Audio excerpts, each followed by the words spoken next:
नमस्कार, आवाज इंडिया में आप सभी का स्वागत है। मैं हूं सीमा। भोपाल से प्रधानमंत्री मोदी ने देश की करोड़ों बहनों को वो संदेश दिया जो महिला सशक्तिकरण की सबसे बुलंद आवाज बन गया। देवी अहिल्या की 300वीं जयंती पर पीएम ने मंच से मां धरती और देश की नारी शक्ति को नमन किया। पीएम ने कहा, देवी अहिल्या के विचार आज भी राष्ट्र निर्माण का रास्ता दिखा रहे हैं। उन्होंने बताया कि कैसे देवी अहिल्या ने शासन को सेवा का माध्यम बनाया और समाज सुधारों की शुरुआत की। महिलाओं की संपत्ति में हिस्सेदारी से लेकर पुनर्विवाह तक उन्होंने वो किया जो उस दौर में सोचना भी मुश्किल था। पीएम मोदी बोले, हमारी सरकार उसी सोच पर चल रही है। योजनाओं के केंद्र में महिलाएं हैं। 4 करोड़ से ज्यादा घर महिलाओं के नाम, 3 करोड़ बहनों को लखपति बहन बनाने का संकल्प। प्रधानमंत्री ने ऑपरेशन सिंदूर का जिक्र करते हुए कहा कि आतंकियों ने हमारी नारी शक्ति को ललकारा था। हमने उनके ठिकानों को नेस्तो नाबूद कर दिया। उन्होंने साफ कहा, अब भारत घर में घुसकर मारता है और नारी पर हमला भारत की संस्कृति पर हमला है। मोदी ने कहा, अब हमारी बेटियां एनडीए से पास आउट हो रही हैं और सीमा पर तैनात हो रही हैं। वैज्ञानिक, पायलट, स्टार्टअप लीडर बन रही हैं। उन्होंने गर्व से बताया, चंद्रयान 3 में 100 से ज्यादा महिलाएं वैज्ञानिक शामिल रहीं। 45% स्टार्टअप में महिलाएं हैं। नारी शक्ति बंधन अधिनियम को पास कराकर हमने महिला आरक्षण को पक्का किया है। पीएम ने देवी अहिल्या से लेकर रानी लक्ष्मीबाई तक भारतीय परंपरा को नारी शक्ति का स्तंभ बताया। भोपाल से देश की बेटियों को आत्मविश्वास का नया संबल मिला है।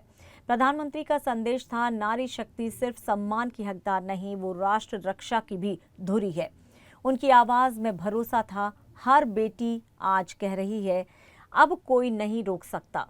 और यही है नया भारत, जहां महिलाएं सिर्फ विकास की सहभागी नहीं बल्कि नेतृत्वकर्ता बन चुकी हैं। आज देवी अहिल्या की प्रेरणा से लेकर ऑपरेशन सिंदूर की वीरता तक भारत की नारी शक्ति विश्व को चुनौती दे रही है। पीएम मोदी ने महिला शक्ति को राष्ट्र का वर्तमान भी बताया और भविष्य भी। भोपाल से गूंजा संदेश, भारत का स्वाभिमान अब बहनों की शक्ति से और बुलंद होगा। साथियों, देवी अहिल्या का एक प्रेरक कथन है जो हम कभी भूल नहीं सकते। और उस कथन का अगर मोटे मोटे शब्दों में मैं कहूं तो उसका भाव यही था कि जो कुछ भी हमें मिला है वो जनता द्वारा दिया ऋण है, जिसे हमें चुकाना है। आज हमारी सरकार लोकमाता अहिल्याबाई के इन्हीं मूल्यों पर चलते हुए काम कर रही है। नागरिक देवो भव, ये आज गवर्नेंस का मंत्र है। हमारी सरकार विमेन लेड डेवलपमेंट के विजन को विकास की धुरी बना रही है। सरकार के हर बड़ी योजना के केंद्र में माताएं, बहनें, बेटियां हैं। आप भी जानती हैं, गरीबों के लिए 4 करोड़ घर बनाए जा चुके हैं और इनमें से अधिकतर घर हमारी माताओं बहनों के नाम पर है। अब मालिकाना हक मेरी माताओं बहनों को दिया है।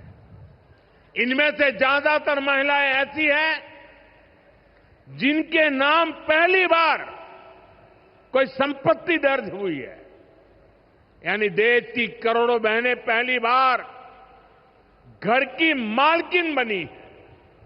साथियों, आज सरकार हर घर तक नल से जल पहुंचा रही है ताकि हमारी माताओं बहनों को असुविधा ना हो, बेटियां अपनी पढ़ाई में ध्यान दे सके।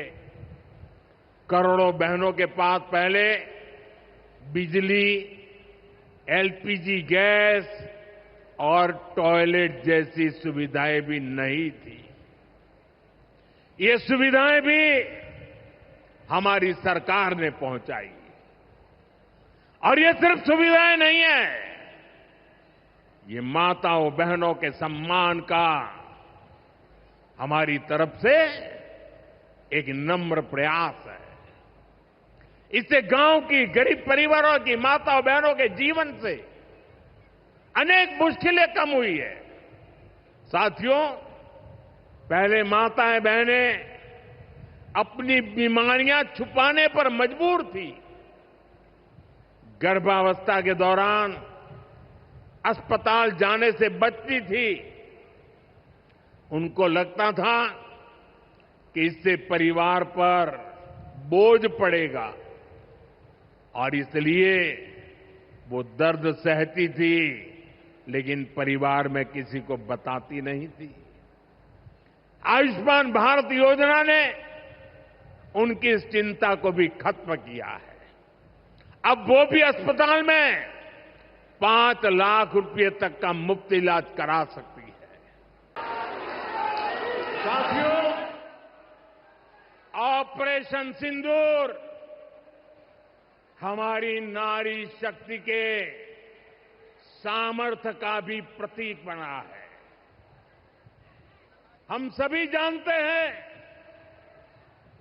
कि बीएसएफ का इस ऑपरेशन में कितना बड़ा रोल रहा है।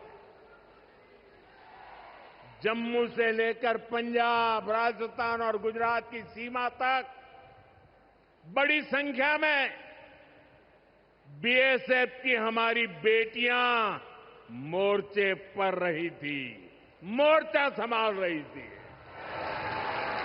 उन्होंने सीमा पार से होने वाली फायरिंग का मुंह तोड़ जवाब दिया। कमांड एंड कंट्रोल सेंटर से लेकर दुश्मनों की पोस्टों को ध्वस्त करने तक बीएसएफ की वीर बेटियों ने अद्भुत शौर्य दिखाया है। साथियों, आज दुनिया राष्ट्र रक्षा में भारत की बेटियों का सामर्थ्य देख रही है। इसके लिए भी बीते दशक में सरकार ने अनेक कदम उठाए हैं। स्कूल से लेकर युद्ध के मैदान तक आज देश अपनी बेटियों के शौर्य पर अभूतपूर्व भरोसा कर रहा है। हमारी सेना ने पहली बार सैनिक स्कूलों के दरवाजे बेटियों के लिए खोले हैं। 2014 से पहले एनसीसी में सिर्फ 25% कैडेट्स ही बेटियां होती थी। आज उनकी संख्या 50% की तरफ आगे बढ़ रही है। कल के दिन देश में एक और नया इतिहास बना है। आज अखबार में देखा होगा आपने, नेशनल डिफेंस एकेडमी यानी एनडीए से महिला कैडेट्स का पहला बैच पास आउट हुआ है। आज सेना, नौसेना और वायुसेना में बेटियां अग्रिम मोर्चे पर तैनात हो रही है। आज फाइटर प्लेन से लेकर आईएनएस विक्रांत युद्धपोत तक विमेन ऑफिसर्स अपनी जांबाजी दिखा रही है। साथियों, हमारी नौसेना की वीर बेटियों के साहस का ताजा उदाहरण भी देश के सामने है। आपको मैं नाविका सागर परिक्रमा के बारे में बताना चाहता हूं।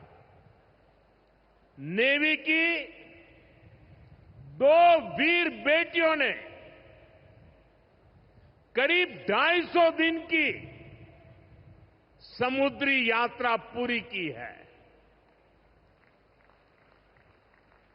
धरती का चक्कर लगाया है। हजारों किलोमीटर की ये यात्रा उन्होंने ऐसी नाव से की जो मोटर से नहीं बल्कि हवा से चलती है। सोचिए, 250 दिन समंदर में, इतने दिनों तक समंदर में रहना, कई कई हफ्ते तक जमीन के दर्शन तक नहीं होना, और ऊपर से समंदर का तूफान कितना तेज होता है मुझे पता है। खराब मौसम, भयानक तूफान, उन्होंने 2 बेटियां, उन्होंने हर मुसीबत को हराया है। ये दिखाता है कि चुनौती कितनी भी बड़ी हो, भारत की बेटियां उस पर विजय पा सकती है। साथियों, नक्सलियों के खिलाफ ऑपरेशन हो या फिर सीमा पार का आतंक हो, आज हमारी बेटियां भारत की सुरक्षा की ढाल बन रही है।